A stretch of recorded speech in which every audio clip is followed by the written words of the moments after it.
জ্যৈষ্ঠ মাসের শুক্লাপক্ষ একাদশী তিথি পাণ্ডবদের নির্জলা একাদশী বা ভীম একাদশী নামে পরিচিত।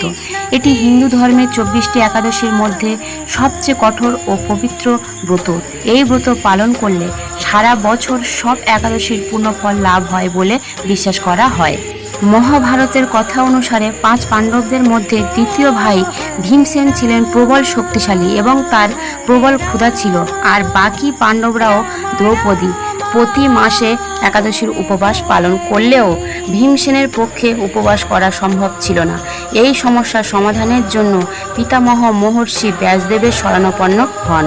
তখন ব্যাসদেব তাকে পরামর্শ দেন যে জ্যৈষ্ঠ মাসের শুক্লাপক্ষে একাদশীতে যদি তিনি অন্ন জল গ্রহণ না করে সম্পূর্ণ নির্জলা উপবাস করে থাকেন, তবে বাকি সব একাদশীর উপবাসের সমান পূর্ণফল লাভ করবেন।